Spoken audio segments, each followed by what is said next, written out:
Welcome back to Kevin Toll Reads, and a special welcome back to Mrs. T's class. This is our fourth and final video installment in this buddy read of Bridge to Terabithia by Katherine Paterson, the 1977 award-winning book. It has been a great time making these videos, telling dad jokes, asking you comprehension questions. It's been a lot of fun interacting with the class in this way. And so we have 4 chapters to get through today, the final 4 chapters in this book, and what a conclusion. What an emotional conclusion to this story. But before we get started there's 3 things I want to point out. First, throughout the video today, I have some pics of Mrs. T for the class to enjoy sporadically throughout the video, so enjoy those. Second, and as per usual, I have some absolute dynamite dad jokes for you all. And lastly, if you stick around to the end, since it's almost Halloween, I have something spooky and special about Miss T to share with you. And so let's kick it off first with, well, a dad joke. So I gave my handyman a to-do list. He only did jobs 1, 3, and 5. As it turns out, he only does odd jobs. Yeah, so let's get started with the question and answers. Chapter 10, The Perfect Day. We have 2 questions in this chapter, class. The first is, why had Miss Edmonds invited Jess to go to the Smithsonian in Washington, D.C.? So he could go to an art gallery. Mrs. Edmonds knew about Jess's affinity for drawing and art, and so that was a really special thing for her to do. Our second question is, why was Jess's family so worried about him when he came home from Washington, D.C.? Leslie had died, and they thought that Jess was with her and that he had died too. And so before we move on, we have another dad joke for you all. Why can't dinosaurs clap their hands? Because they're extinct. And so let's move on to the next chapter. Chapter 11, No. There are 2 questions in this chapter as well. The first is this: what word could describe Jess as he learned how Leslie had died? Sad, in denial, shocked, all kind of describe the emotions Jess was going through. Our second question is this: why was it important for Jess and his parents to go see the neighbors about Leslie's death?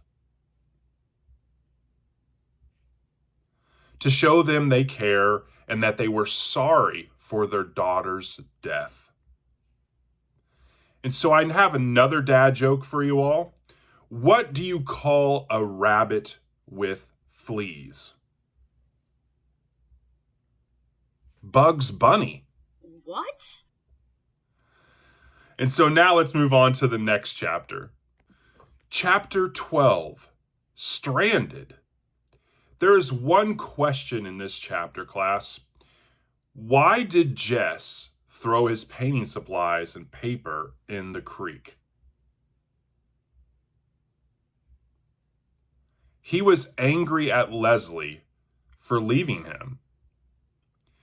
And so I have another dad joke for you all. This is definitely some emotional content we're talking about, so I hope these dad jokes kind of lighten the mood for you all. But here's the dad joke. What did one hat say to the other? Stay here. I'm going on ahead. And so let's move on to the next chapter.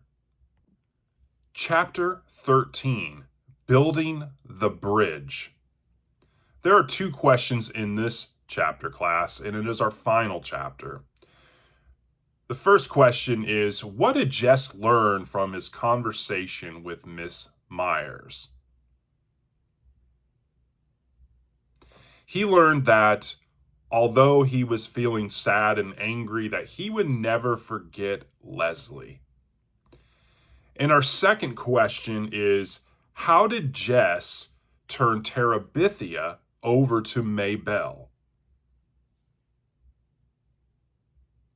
He put flowers in her hair and helped her see the magic of Terabithia, making her the queen. And so we're going to switch gears now, as promised, and check out some amazing Halloween outfits from a younger Mrs. T as she was growing up. And so we're going to start with this absolute banger of an outfit. So Mrs. T was an 80s pop singer in this one. I don't know if it was Cyndi Lauper or if she was going for Debbie Gibson, but yeah, this is a really rad outfit of Mrs. T's in her younger years. The next one, we have Mrs. T as a University of Illinois cheerleader. Yes, she, as you can tell here from some of these photos, she always liked the props with her outfits here. The next one, we have Mrs. T. She actually, we went to Disney World when Mrs. T was 5, and she went to the Bippity Boppity Boutique there in Disney World, and they done her all up as Belle from Beauty and the Beast. And so, yeah, that's Mrs. T there. Next, we have Mrs. T as Dorothy from The Wizard of Oz. She liked the shoes the most. I don't know if you can tell that in the picture, but yeah, those ruby red slippers. She also has Toto in the basket there, which I thought was a nice little touch. Again, she loved the props. Next, we have Mrs. T as Wonder Woman. And what's interesting about this picture, but you can't see it, is I believe those high-knee socks that are Wonder Woman socks, I believe on the back by where Mrs. T's calves are, there was actual little capes there. And lastly, we have Mrs. T, and this was kind of just an outfit that she threw together one year for Halloween. It's kind of a pink outfit, but I point this out because Mrs. T throughout her childhood really loved her granny to make her tutus. And so, yeah, we have a pink tutu that Mrs. T is wearing. And so before we part ways here, I just want to say I really enjoyed our buddy read of Bridge of Terabithia. I want to thank Mrs. T for allowing me to ask questions and interact with you all and challenge you all with comprehension, talking about characters, plot, and themes here. It was really, really fun. I honestly enjoyed telling you dad jokes every week. Finding good dad jokes for trying to challenge you all was something that I really enjoyed. And so I have one last one for you. What's a robot's favorite snack? Computer chips. Anyways, I am hopeful I can do this again with Mrs. T and her class. And I just want to say I hope you all enjoy your upcoming year and keep reading. I'll talk to you all later.